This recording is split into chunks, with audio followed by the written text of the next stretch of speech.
Hello and welcome to our webinar, Back to the Future, Planning to Return to Work in a New Era. My name is John Clarke and I am Head of Sales at Wesleyan Bank. Today we'll be looking at the key considerations for getting your business back up and running safely post-lockdown. Business survival going forward will require meticulous planning which should extend far beyond simple shouting, "We're open for business." We'll be looking at how you can move forward to success, how you can redefine your business to fit this new era, and considerations when opening and beyond, and how to build up your workforce.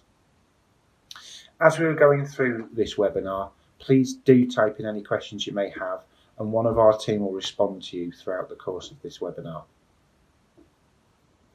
The first step you need to take is to look at your firm and consider the changes you need to respond to the altered marketplace you find yourselves operating in.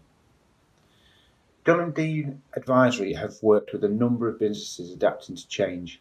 Key questions that you need to consider and ask are: what does your product or service do for your customers?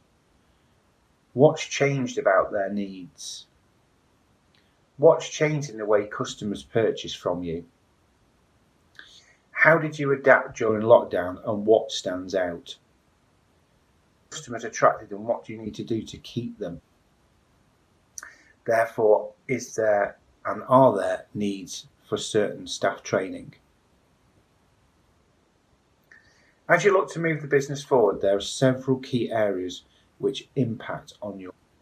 Think about your ongoing relationship and review your contract's terms and conditions. Consider whether they should be amended for the new business environment, or do they need the needs of your new plan? It may also be prudent to consider a supplier-led plan B and even plan C, and investigate potential alternative suppliers. This may protect your business and bring some cost savings along with it too. Start a frank and open dialogue with them. You need to know if they are having staffing issues or raw material supply problems which could cause delivery delays, and understand how these factors may impact you and, as important, your customers. Processes and systems. The competition won't be standing still, so neither should you. Undertake a review of your processes and systems and consider if some changes make you more operationally and financially efficient. Being adaptable has been the prerequisite of operating in the pandemic. Think about how that mindset can be used going forward.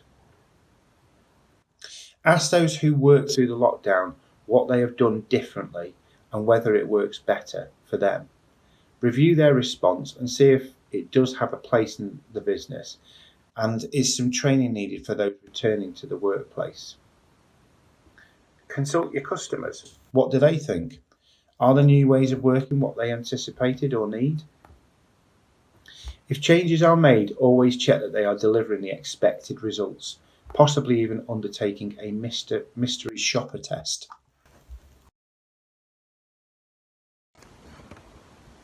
The market. The market has changed. Understand what has changed and how your plans match these new expectations.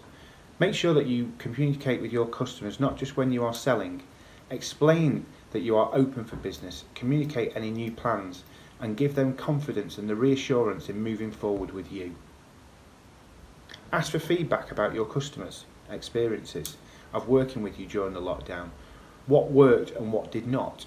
Listen to what they have to say, as their response may give you ideas about new potential target markets, products and/or services. Find out how their needs may have changed and highlight that you can accommodate those. Above all, remind them about your USPs and the added value you offer. Make sure you update your marketing strategy and think about how you can use PR and social media channels effectively to tell your story to your target markets.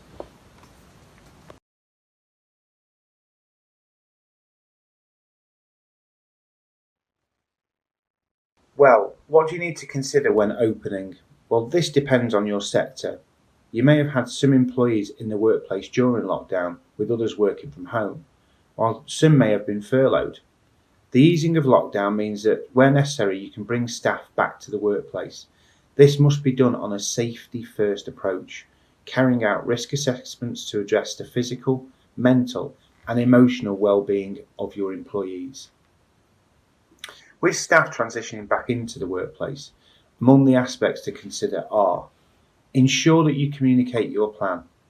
You need to make sure that staff members are fully aware of any office layouts and procedures prior to introducing them. Keep them updated on any changes and ask their advice on improvements. You have to ensure that you have regular cleaning, deep cleaning before reopening the office. Operate a clear desk policy to ensure a thorough clean.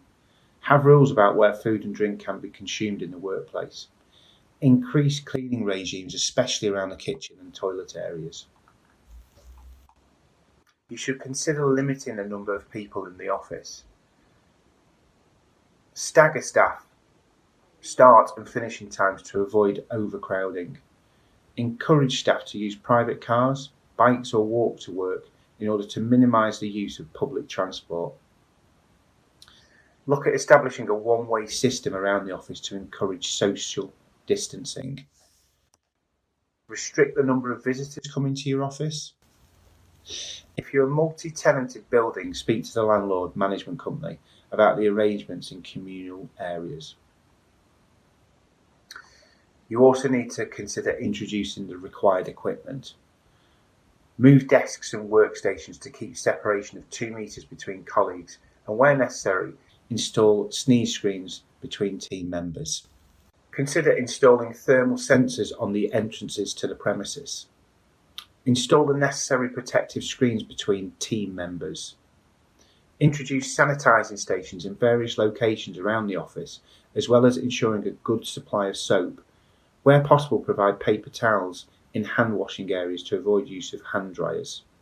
Provide PPE such as gloves and masks with advice on the correct usage. As part of returning to the workplace, it is important to discuss your plans with employees as well as listening to their concerns. Assess role suitability. For those who continue to work, you may have found that certain employees are more suited to a different role from one that they currently have. If so, have a discussion about whether they would be happy to change. You may also find that some employees may not be able to attend the workplace due to shielding themselves of family members. Find out if this is the case. Staff that are on furlough. For those you decide can come off furlough, you need to send a recall letter followed by a return to work conversation. This should address any concerns, check that they are fit to restart, and also offer reassurance that preparations are made for the workplace safe to return. On their first morning back, hold an induction session about the changes and plans for the business going forward, providing feedback from customers and suppliers. This will help them feel part of the business again. It may also be beneficial to appoint an office ambassador who is responsible for answering questions or concerns to ease the transition back into the workplace. Every couple of days, undertake a review with your teams to ensure that new protocols are working. You need to consider mental health and well-being and continue thinking about your employees' mental health and their well-being. For those who remain furloughed or working from home may find it difficult to feel part of the team. Make it a priority to have at least one conversation or contact call a week to inquire about how they feel. You should consider welcome backpacks to make the return as smooth as possible for everyone. Consider sending this welcome backpack to the staff at home a few days before they restart. The pack could include, for example, a guide to the changes you have made to the layout, new site protocols, and an FAQ on key subjects which were raised in the return to work discussions. Include a feedback form about their experiences to date could also be useful, as it would allow them to share any concerns before they arrive at work and may include suggestions about areas that you may have overlooked. Supplement this by having an essentials box with items such as hand gels, wipes, gloves and face masks when they arrive, as a gesture of support and further reassurance that you care about their well-being. With the right preparations, you will be in the strongest possible position to navigate the new normal, which exists after the lockdown, to get your business up and running quickly. Wesleyan Bank is here to support you and realises that the disruptions you have faced, that you may need some help. Amongst our finance solutions, we have launched a back to work funding solution, which can be used to spread the cost of the investment you may need to take in items like protective screens, sanitising stations, and other health and safety equipment, as well as any necessary technology. If you'd like more information on any of these solutions or on Wesleyan Bank, please don't hesitate to get in touch.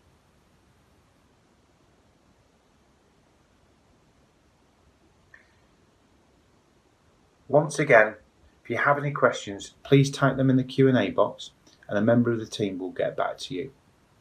Thank you very much indeed for your time. Hopefully we'll speak soon. Take care and stay safe.